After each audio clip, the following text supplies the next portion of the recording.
Hey everyone, it's technology expert Burton Kelso here with another tech tip to help you get the most out of the technology in your life.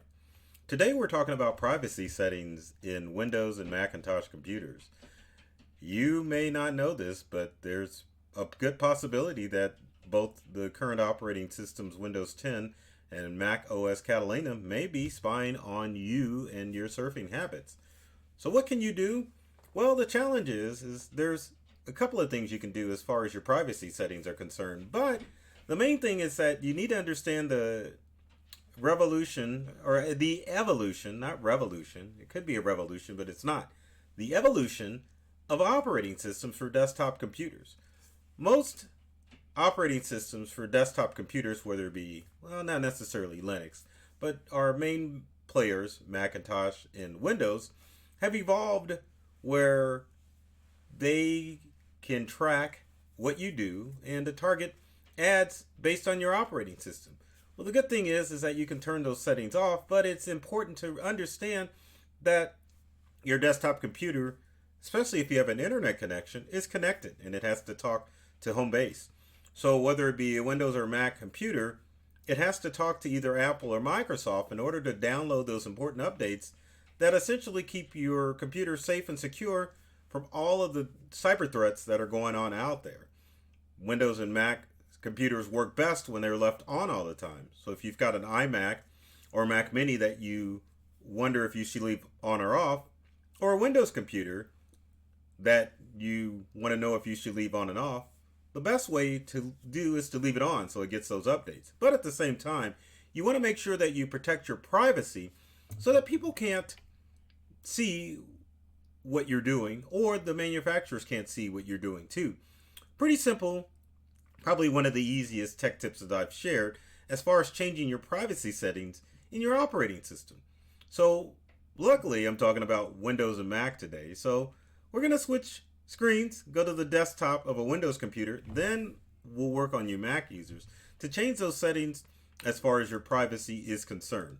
Let's switch screens like we always do, and we are gonna go off. Okay, so now we're on a Windows desktop computer. So one of the things that you can do to check privacy is to go into the search bar, and then you can just type in the word privacy settings, or just privacy if you could spell it right. So we can type out privacy settings and it'll take us to our Windows privacy settings options. Now, one of the things that you can do is you can show suggested content in your apps, which is on, but most of the privacy settings that are maybe on by default, you want to turn off. So for example, let apps use advertising ID to make ads more interesting to you based on your app activity. You can turn that off. You don't need it. Windows does not need this feature. Next, let websites provide local relevant content by accessing my language list. Again, a setting that you can turn off. Third and final, let Windows track apps launches to improve start and search window results. You can definitely make sure that you turn this off. Again, what this does is it allows Microsoft to see what your surfing habits are, and what they do is they sell that information on to other sources. So make sure you turn those settings off. Doesn't mean that someone's going to hack into your computer and get access to your precious data, but it allows Microsoft to kind of track and see what you're doing within Windows. So you definitely want to make sure that you turn those privacy settings off. Now, what about a Macintosh computer? Believe it or not, Apple, not necessarily knowing what it is that you're doing, there are location services that you can turn off so that Apple can't see where you are. Let's switch to our desktop, and we've got a Mac, sort of kind of, with Catalina on it. Beautiful picture of the Catalina Islands there. Now, most of your settings in Mac are going to be under the Apple menu. So follow my mouse up to the Apple menu, and let's click on the Apple menu. From there, you want to go to System Preferences. So let's go ahead and click on System Preferences. Once we're under System Preferences, you want to go to Security and Privacy. Let's go ahead and click on that. I actually double click on that, and then we're in the privacy tab. Now there are specific programs that can request that they have access to your operating system. And as you can see, there's a lot of them. But the thing that you want to be concentrated on with your Mac is the location services, which is down at the, or I should say at the very top. So what you want to do as far as location services under security privacy is whenever you make system changes on your Mac, you have to authenticate it by unlocking it. And when you get this prompt on your Mac, basically what it's asking is the username that you use to log into your computer, and it is asking for the password that you use to log into your computer to get access to those secure sites on your Mac or secure places on your Mac so that you can make system changes. Now, there are different areas that can be used to track your location services on your Mac, whether it be weather, Siri and dictation, maps, calendar, etc., etc. Depending on how you use your Macintosh computer, I would uncheck all of these. Now, unfortunately, I like to use Siri and dictation on the Mac Mini that I'm currently connected to, but I'm going to leave that on. Or what you can do to just take that all off is just to click on the tab that says location services.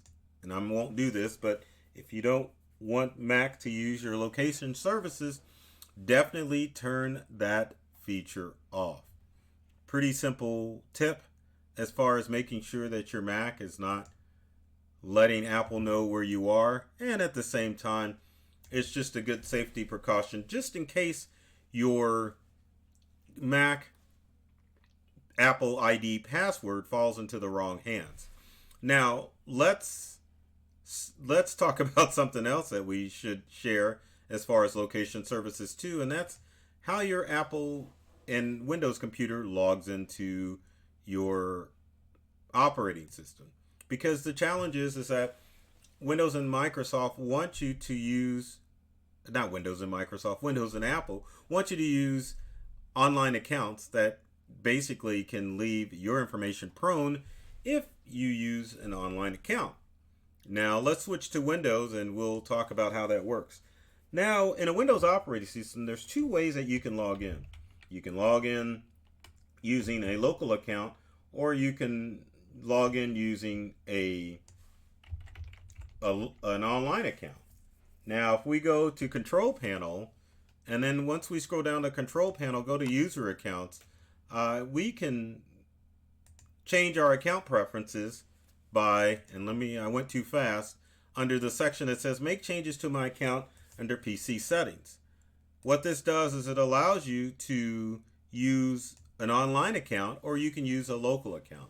Now, one of the reasons I use an online account is to make sure that my devices are synchronized together. I've got a Windows desktop and a Windows laptop computer.